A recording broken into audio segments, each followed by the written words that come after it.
इस कहानी को जरा ध्यान से सुनिएगा क्योंकि ये कहानी आपके जिंदगी भर काम आएगी। नमस्कार दोस्त, क्वेस्ट फॉर सक्सेस में आपका स्वागत है। एक बार की बात है, एक समय महात्मा बुद्ध नगरवासियों को उपदेश दे रहे थे। महात्मा बुद्ध कह रहे थे कि संसार के इस माया जाल में मत फंसो, संसार से ऊपर उठो। संसार से ऊपर उठकर ही तुम संसार को जी सकते हो।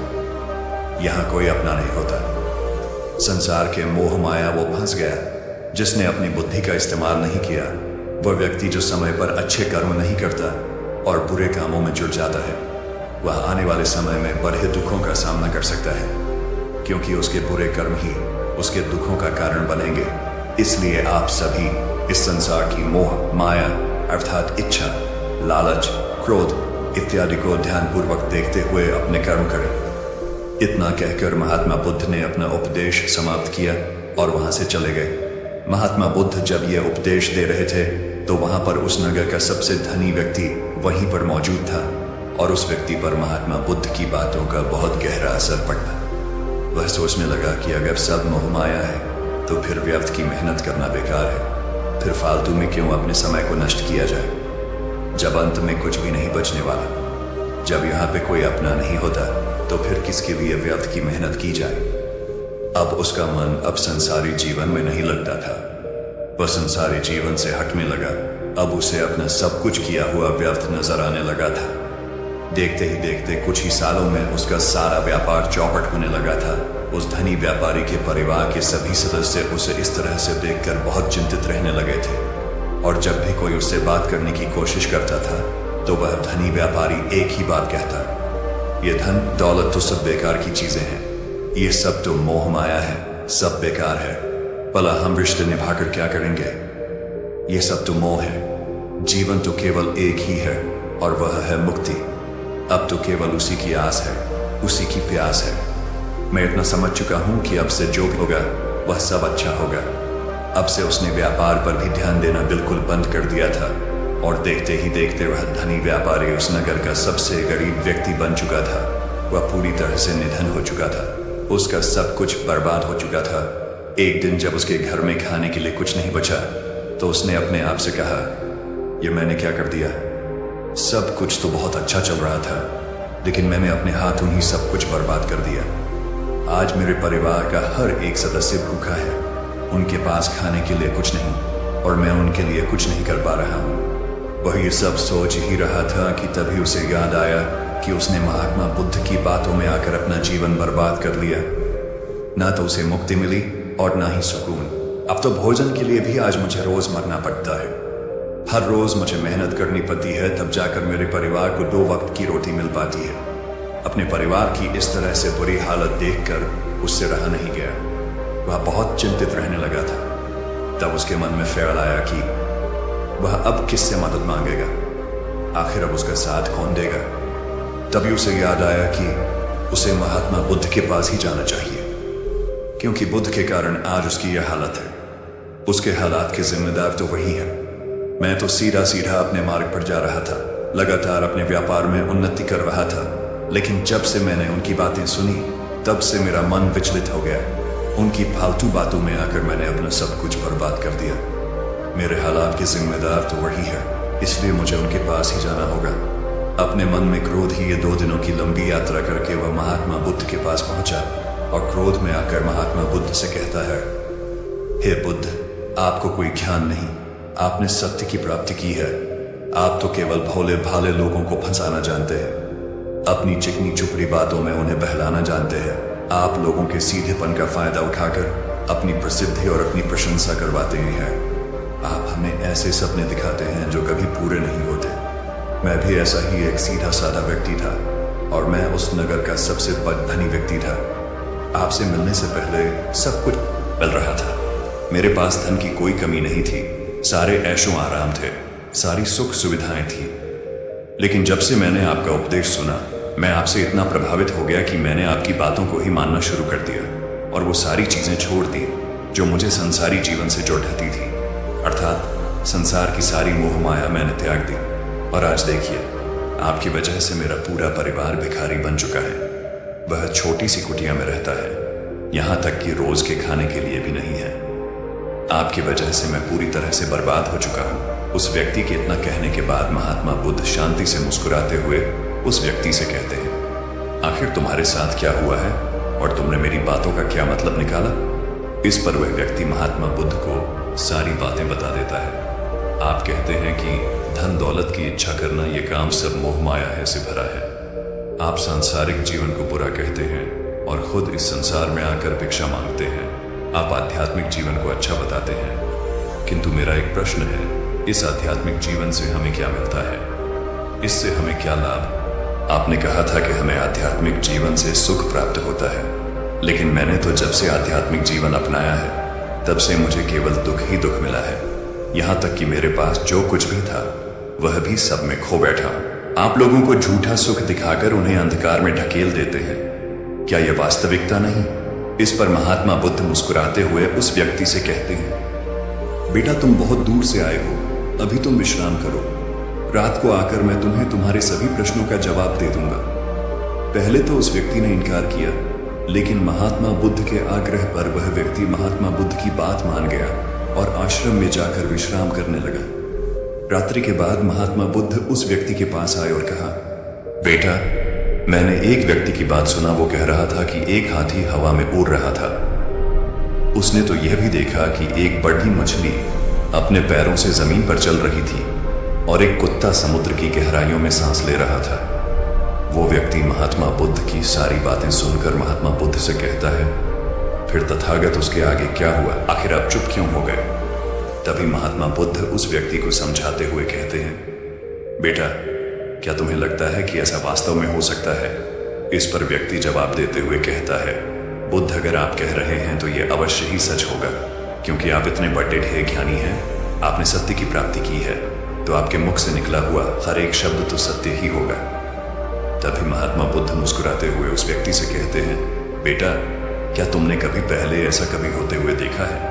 क्या तुमने कभी किसी हाथी को देखा है जो पर के साथ हवा में तेजी से उड़ता जा रहा हो? इसके जवाब में वह व्यक्ति कहता है, तथागत मैंने तो कभी नहीं देखा। तभी महात्मा बुद्ध कहते हैं, तुमने मुझसे प्रश्न क्यों नहीं किया कि आखिर वह हाथी आकाश में कैसे उड़ सकता है? इसके जवाब में व्यक्ति कहता है, हे तथागत आपके मुंह से सुनकर मुझे ऐसा लगा कि मानो बात सत्य हो, और आप कह रहे हैं तो ये सत्य ही होगा, इसलिए मैंने आपसे एक भी बार प्रश्न नहीं किया। तभी महात्मा बुद्ध उस व्यक्ति को समझाते हुए कहते थे, कभी किसी की बातों पर मत जाना, बल्कि खुद विचार करो। संयम से सोचो कि उस बात में कितनी सच्चाई है। जो व्यक्ति कह रहा है क्या वह सच है? आखिर वह कहना क्या चाहता है?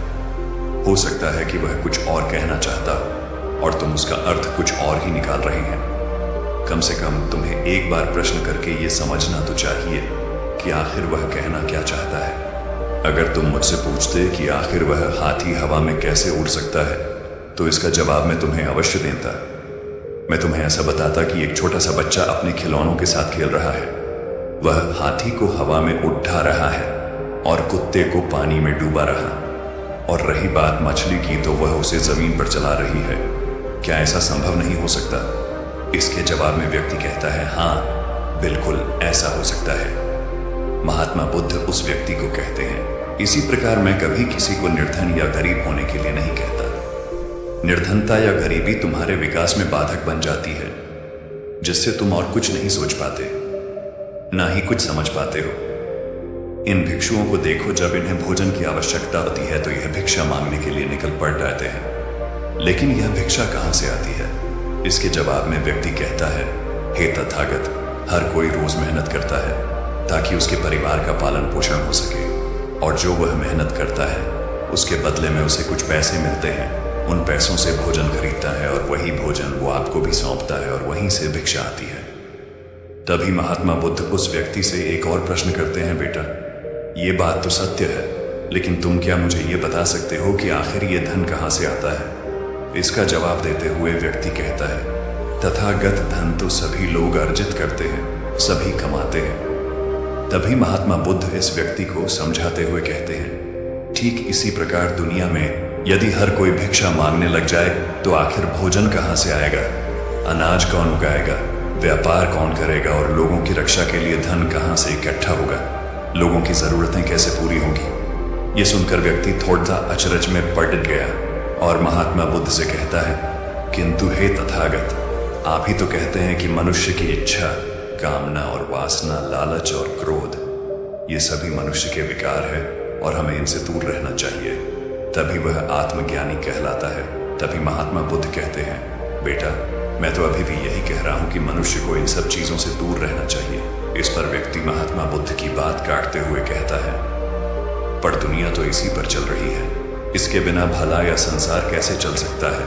हर किसी को पैसों की जरूरत है, बिना पैसों के बाहर अपने परिवार को नहीं चला सकता, वह अपने परिवार का पालन पोषण नहीं कर सकता, वह अपने परिवार के लिए भोजन नहीं ला सकता, और यदि वह पैसे नहीं कमाएगा तो वह भूखा मर जाएगा। तभी महात्मा बुद्ध कहते हैं, बेटा ये संसार इन चीजों से नहीं चल रहा है, इन चीजों से बिगड़ रहा है। इस पर व्यक्ति कहता है, ये तथागत आखिर आप क्या कहना चाहते हैं, मैं आपकी बात समझ नहीं पा रहा। संसार में इच्छा, कामना, वासना और क्रोध ही तो है, और जब हम इनका त्याग कर देते हैं तब हम अध्यात्म के मार्ग की ओर आगे बढ़ते हैं, अर्थात मुक्ति के मार्ग पर, यानी कि हम सन्यासी के मार्ग पर चलते हैं। इस पर महात्मा बुद्ध जवाब देते हुए कहते हैं, बेटा तुमने जो कुछ कहा वह भी एक बहुत बड़ा सत्य है। इच्छा, कामना, वासना और क्रोध ऐसे ही बुरी भावनाओं को छोड़ देने से हम संसार छोड़कर सन्यासी हो जाते हैं, और इन्हीं सभी चीजों को छोड़कर भी हम संसार में जी सकते हैं, धन कमा सकते हैं, मान, पद, प्रतिष्ठा और सम्मान कमा सकते हैं, क्योंकि हम सब अपना कर्म ही तो कर रहे हैं। एक किसान खेती करता है और वह अपनी खेती बिना बुरी भावनाओं के भी कर सकता है। एक व्यापारी व्यापार करता है और इस व्यापार में चीजों को यहाँ से वहां पहुंचना होता है, और वह व्यापारी इन चीजों को बिना बुरी भावना के कर सकता है। ठीक उसी प्रकार एक राजा भी अपनी प्रजा की रक्षा करता है, और वह भी अपने कर्म बिना किसी बुरी भावना के कर सकता है। और एक भिक्षु इन सभी लोगों को सही प्रकार और सही कार्य करने के लिए मार्गदर्शन करते हैं। जो उस भिक्षु का क्रम है, जो उसका कार्य है, और जो व्यक्ति जागृत होकर अपने कर्मों का सही पालन करता है, वास्तविकता में वही सन्यासी है, वही भिक्षु है। क्योंकि हम जो भी कर्म कर रहे हैं वह हमारा इस संसार में रहने के लिए, जीवित होने के लिए, जीवन जीने के लिए केवल एक माध्यम मात्र ही है। उसे छोड़कर हम कुछ भी नहीं पा सकते, और हमारे सभी कर्म करते हुए हमारा मुख्य उद्देश्य जागृत होना है, खुद को पहचानना है। एक बार यदि हमारे भीतर ज्ञान का उदय हो गया, तब हम चाहे जो भी करें, वह फिर संसारी हो या सन्यासी, सब एक ही होते हैं। इस पर व्यक्ति महात्मा बुद्ध से कहता है, हे बुद्ध, किंतु मैंने तो देखा है कि आप अपने संघ में उन लोगों को भी शामिल कर लेते हैं जो लोग अपने परिवार को छोड़कर आए, अपने माता पिता को, अपने बीवी बच्चों को छोड़कर आए। क्या आप उनसे कभी यह कहते हैं कि जाकर अपनी जिम्मेदारियां पूरी करो और धन कमाओ, और वहीं पर रहकर तुम आत्मज्ञान प्राप्त करो? उस व्यक्ति के प्रश्न का जवाब देते हुए महात्मा बुद्ध कहते हैं, क्या तुम हाथी को हवा में उड़ा सकते हो? इसके जवाब में वह व्यक्ति कहता है, नहीं, मैं नहीं उड़ा सकता। तभी महात्मा बुद्ध कहते हैं, केवल एक बच्चा ही हाथी को हवा में उड़ा सकता है। ठीक उसी प्रकार जिस व्यक्ति को जो बनना है वह तो वह बनकर ही रहेगा। जैसे किसी व्यक्ति को व्यापारी बनना है तो वह व्यापारी बनेगा। ठीक इसी प्रकार यदि किसी व्यक्ति को आत्मज्ञान की प्राप्ति करनी है तो उसे सब कुछ तो त्यागना ही होगा। आगे महात्मा बुद्ध उस व्यक्ति से कहते हैं, बेटा क्या तुम सब कुछ छोड़कर आत्मज्ञान के मार्ग पर आगे बढ़ते, या फिर तुम ये सोच रहे थे कि इस रास्ते पर चलकर जीवन आसान हो जाएगा, जो होगा सब अच्छा होगा, सब कुछ अपने आप ही मिलने लगेगा, मुझे तो कुछ करने की आवश्यकता ही नहीं पड़ेगी, सारे दुख दर्द सब कुछ समाप्त हो जाएगा और जीवन में चमत्कार होने लगेगा और अंत में मुक्ति भी मिल जाएगी। महात्मा बुद्ध की यह बात सुनकर उस व्यक्ति को अपनी गलती का एहसास हो गया। वह महात्मा बुद्ध के चरणों में गिर पड़ा और कहने लगा, हे तथागत, आप सत्य कहते हैं। मैंने तो कुछ ऐसा ही सोचा था, क्योंकि मेरा व्यापार सही नहीं चल रहा था, तो मुझे लगा कि सब कुछ छोड़कर सब मिल जाएगा, मुझे कुछ करने की आवश्यकता ही नहीं पड़ेगी और मेरे सारे दुख दर्द हमेशा हमेशा के लिए खत्म हो जाएंगे और मैं आत्मज्ञान भी प्राप्त कर पाऊंगा। तभी महात्मा बुद्ध उस व्यक्ति से कहते हैं, बेटा भिक्षु हो जाना कोई आसान बात नहीं है, इसके लिए सब कुछ त्यागना पड़ता है। एक एक चीज जिसे तुम बहुत प्रेम करते हो, वो सारी चीजें तुमसे एक एक करके दूर हो जाती है। तो क्या तुम भिक्षु बनने के लिए तैयार हो? क्या तुम सब कुछ छोड़कर अध्यात्म के मार्ग में आगे बढ़ना चाहते हो? इसके जवाब में व्यक्ति कहता है, हे तथागत, मुझे मेरी गलती का एहसास हो चुका है। मुझे भिक्षु नहीं बनना, मैं तो व्यापारी ही ठीक हूं। मैं तो अपने संसारी जीवन में ही खुश था, परंतु अब भी मेरे मन में एक प्रश्न शेष बचा है। अगर आपकी आज्ञा हो तो वह प्रश्न भी मैं आपसे पूछना चाहूंगा। तभी महात्मा बुद्ध उसे आज्ञा देते हैं। इस पर व्यक्ति कहता है, तथागत, आप ही तो कहते हैं कि धन नहीं कमाना चाहिए। पद, प्रतिष्ठा, अहंकार हमें दुख की ओर ले जाते हैं, और संसार में यही तो है। और क्या है? यदि हमें संसारी जीवन जीना है तो हमें ये सब तो करना ही पड़ेगा। तभी महात्मा बुद्ध मुस्कुराते हुए उस व्यक्ति से कहते हैं, क्या तुम्हें भूख लगी है? इस पर व्यक्ति कहता है, हाँ तथागत, मुझे बहुत भूख लगी है।